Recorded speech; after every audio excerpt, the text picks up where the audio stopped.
le Ramadan. La dernière semaine de Sha'ban était consacrée à la préparation du sfouf, slo ou slilou chez les Marrakechis.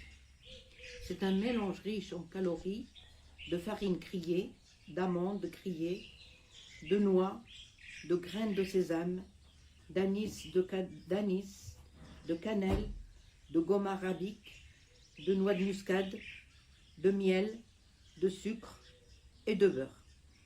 On consomme cette préparation avec du thé ou du café au lait, au moment de la rupture du jeûne et pendant les longues veillées. On en prépare également pour la nfisa, la femme en couche, car en consommer facilite la lactation et permet de retrouver ses forces rapidement. Il y a aussi la shbakia, gâteau au miel vendu partout durant ce mois. Dans notre famille, on préfère la préparer nous-mêmes, comme chez certaines familles privilégiées. Pendant le mois de Ramadan, certains commerces changeaient d'aspect. Ainsi, chez les marchands de vaisselle, de grandes quantités de bols étaient exposées afin d'attirer le regard des ménages, car c'est le moment où celles-ci songent à renouveler leur stock de bols pour y servir la harira, la soupe confectionnée pour la rupture du jeûne. Grand-mère contrôlait leurs zines où tout était stocké pour l'année en cours. Elle en sortait les féculents et tout ce qui était indispensable à la préparation des repas spécifiques de ce mois tant attendu par tout musulman. Mon père achetait les dattes et les figues sèches, très appréciées pour leur qualité nutritive. Dès l'apparition de la nouvelle lune, annonçant le début du Ramadan, la population en était informée au son des longues trompes du nofar, le souffleur, et par les coups de canon qui retentissaient dans tous les quartiers de la ville. La vie quotidienne au Riyad adoptait alors un rythme nouveau. Les repas, le ftor, le isha et le suhoor se situent respectivement au coucher du soleil, tard dans la nuit et avant l'aube. Le ftor et le suhoor sont annoncés par le muezzin du haut du minaret des mosquées, comme à l'accoutumée, ainsi que par des coups de canon.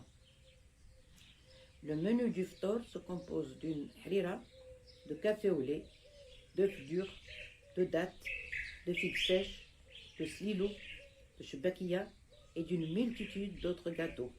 Les marchands de shbakia s'installaient à tous les coins de rue pour proposer les pâtisseries traditionnelles du mois de Ramadan, toutes sortes de beignets ainsi que des crêpes dont nous raffolions. Nous les dégustions avec gourmandise durant les veillées qui se prolongeaient jusqu'au moment du suhoor. Les hommes se réunissaient d'un côté et les femmes et les enfants de l'autre. De toute ma vie, je n'ai assisté à un seul repas où mon père et mon oncle s'attablaient avec leurs femmes. Et c'est vrai. Afin de réveiller ceux qui ne veillaient pas,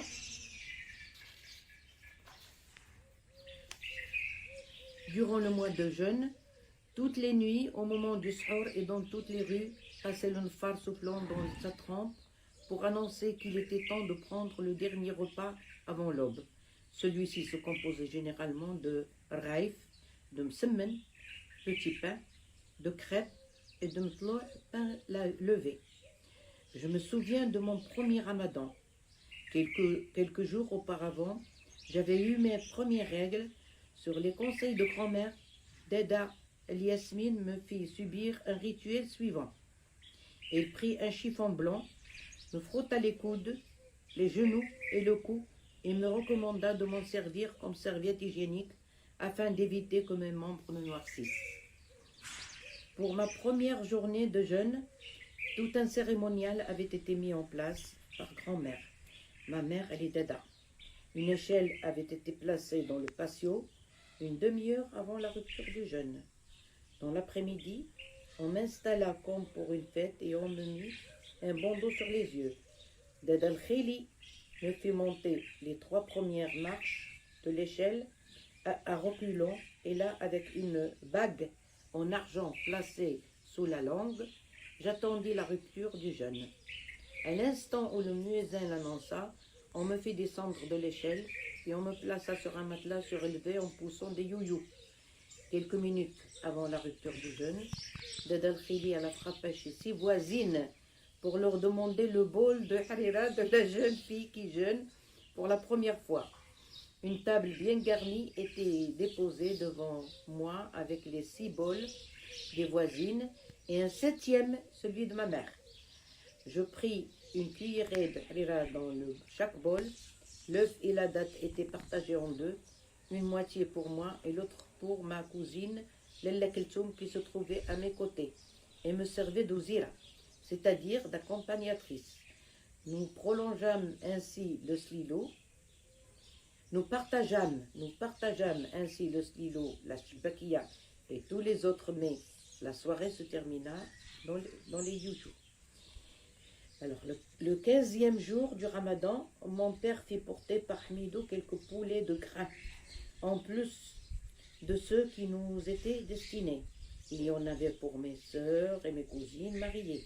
Ded al-Khili prépara avec soin de grands plats de tride,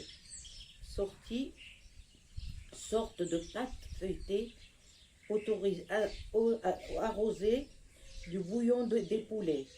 La soirée fut marquée par des veillées religieuses dans toutes les mosquées.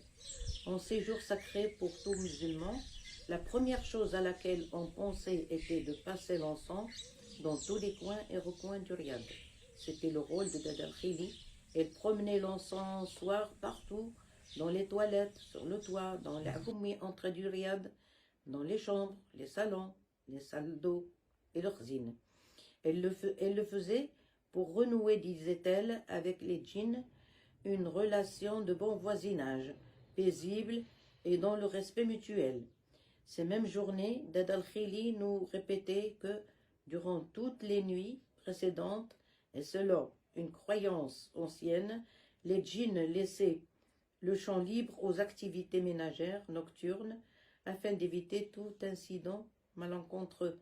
Le 27e jour, ils reprenaient leur place habituelle.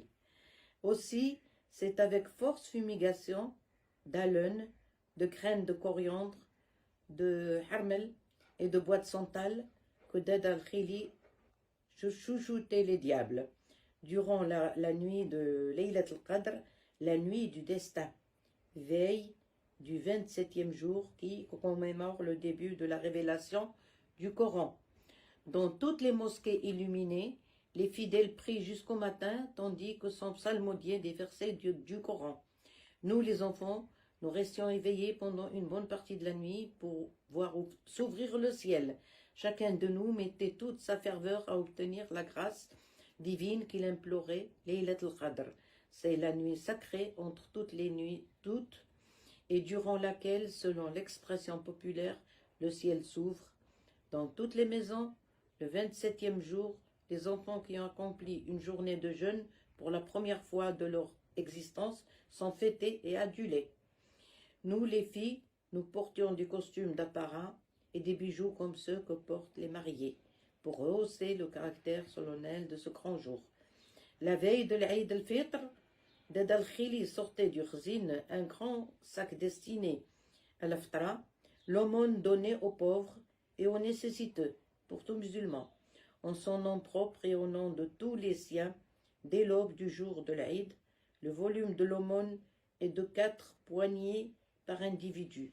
Après le ftor du dernier jour de jeûne, on entendait des coups de canon à l'annonce du nouveau croissant de lune. Il était d'usage en cette dernière nuit de prendre le dernier sahur comme lors des nuits précédentes. Le lendemain, nous nous réveillons très tôt pour nous habiller de neuf et pour souhaiter une bonne fête à toute la famille et en premier lieu à grand-mère. Le petit déjeuner était servi pour tout le monde après la prière de l'Aïd. Nous recevions la visite des membres de notre famille venus nous présenter leurs vœux. Durant la journée, On servait le thé et les gâteaux aux visiteurs. Certains partageaient avec nous le repas de midi. C'est bien. Le Ramadan. La dernière semaine de Sha'ban était consacrée à la préparation du sfouf. Slow